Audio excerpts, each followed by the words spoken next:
Selamat datang kembali buat kalian yang setia dengan cerita Battle Through the Heavens versi novel. Udah tau lah ya, kalau video ini berisi spoiler season yang belum rilis.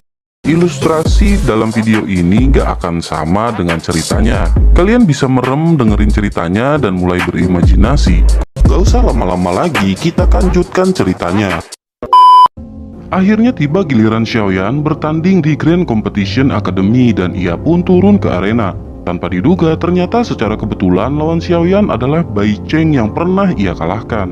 Ia pun turun ke arena dengan ekspresi yang sangat menyimpan dendam karena kalah di pertarungan sebelumnya. Bai Cheng kali ini benar-benar berniat mengeluarkan semua kemampuannya walaupun harus kehilangan nyawanya. Bai Cheng merasa jika kembali kalah maka wibawanya benar-benar sangat hancur. Xiaoyan juga merasa kekuatan Bai Cheng saat ini meningkat setelah terakhir kali mereka bertemu di pertarungan. Bahkan Lin Xiuya juga menyadari peningkatan Bai Cheng yang lumayan. Namun Han Yue berkata tetap saja Bai Cheng kali ini takkan mampu melawan Xiaoyan yang juga telah naik level. Terlebih kecepatan Xiaoyan saat ini dikatakan nomor 1 di akademi dan tak ada yang bisa menyamainya. Lin Xiuya dan Yan Hao tanpa berdaya mengangguk setelah mempertimbangkan perkataan Han Yue. Lin Xiuya menambahkan jika Bai Cheng kembali kalah maka mungkin ia akan selamanya berada di tingkat Dowling. Bahkan bintang 5 Xiaoyan berhasil meningkatkan metode serangan seiring peningkatan kekuatannya.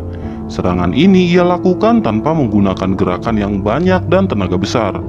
Namun aura dari serangan lebih berefek dibanding serangan biasanya. Bai Cheng yang menyadari hal tersebut semakin bernafsu dan emosi tak ingin kalah untuk kedua kalinya. Ia pun dengan segenap kekuatannya memukul ujung tombak hingga melesat ke arah Xiaoyan. Serangan tersebut tanpa ampun dan jika mengenai lawan dapat dipastikan itu akan menembus ke tubuh lawannya.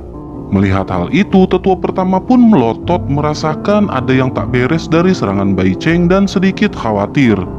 Mengarahkan senyum buas kepada Xiaoyan dan berkata bahwa dengan serangan ini maka Xiaoyan akan mati saat ini juga. Xiaoyan tertawa dan berkata bahwa Xiaoyan memang memiliki banyak kartu tersembunyi yang membuat orang takjub sambil melihat ke arena. Lalu tetua pertama matanya keluar dan bertanya-tanya apakah ini api surgawi yang dimiliki Xiaoyan. Ia terkejut karena Xiaoyan dapat mengendalikan api surgawi di usia yang masih sangat muda. Tetua pertama dengan kekuatannya jelas mengetahui tentang api surgawi yang sulit dikendalikan. Terlebih tetua pertama memiliki banyak teman alkemis dan pengendalian mereka pun sangat mahir. Namun hal itu tidak bisa dibandingkan dengan Xiaoyan yang mampu mengetahui hidup dan matinya. Ia hanya menggelengkan kepala melihat pertempuran kali ini. Namun ia juga tak dapat bertindak mengingat serangan Bai Cheng sebelumnya dengan jelas dipenuhi dengan niat membunuh Xiaoyan. Tetua pun melambaikan tangan memerintahkan para instruktur untuk memeriksa keadaan Bai Cheng. Dua orang pun turun dan memeriksa keadaan Bai Cheng yang ternyata masih selamat. Tetua pun segera mengumumkan pemenang pertandingan adalah Xiaoyan. Kemudian ia lanjut mengingatkan untuk tidak menggunakan serangan berat seperti yang ditampilkan barusan. Jika memaksa dan nekat, maka kualifikasi dalam pertarungan akan dicabut atau didiskualifikasi. Xiaoyan hanya tersenyum kemudian ia melompat ke arah rekan-rekannya berada. Di sisi lain, Liu Fei kesal karena Xiaoyan berhasil selamat dari pertarungan melawan Bai Cheng. Ia lanjut meminta Yao Sheng untuk menghabisi Xiaoyan ketika mereka nanti bertemu. Sekali lagi Yao Sheng pun mengiyakan kemauan dari Liu Fei, namun Liu Qing langsung berkata kepada Yao Sheng.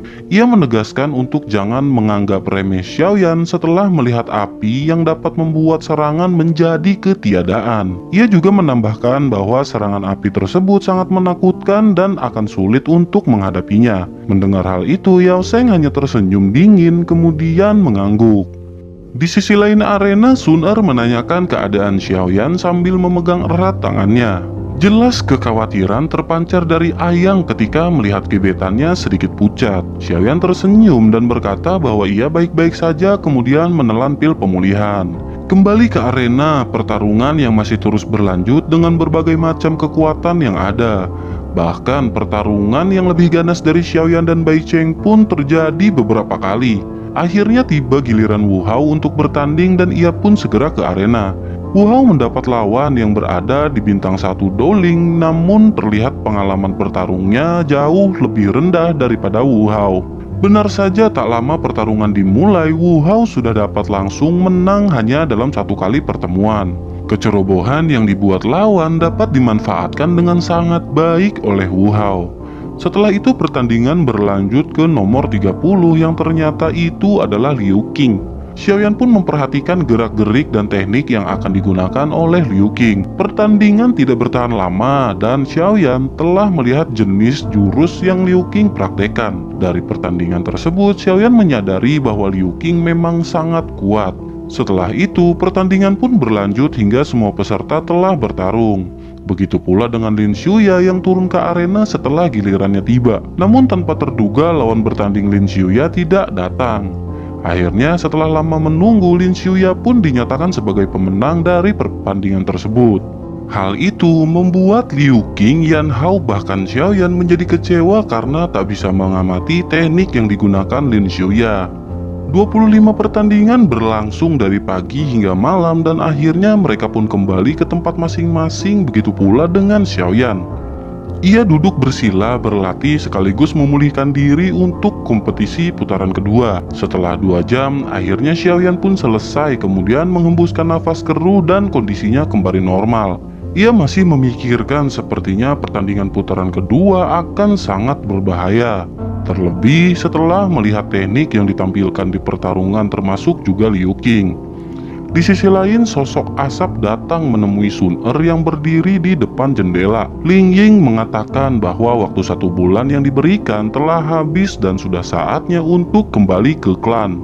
Sun Er hanya tertegun, entah apa yang ia pikirkan. Kemudian ia pun berbicara kepada Ling Ying.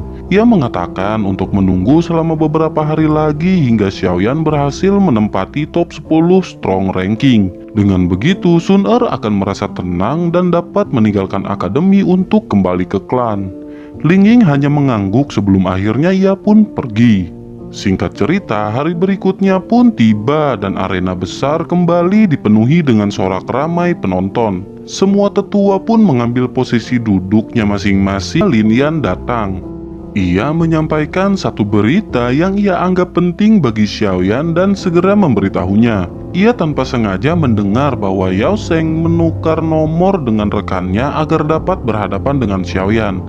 Ia juga menjelaskan untuk tidak membacakan nomor undiannya. Ia menambahkan semua peserta di putaran kedua menyembunyikan nomor mereka agar tidak diketahui.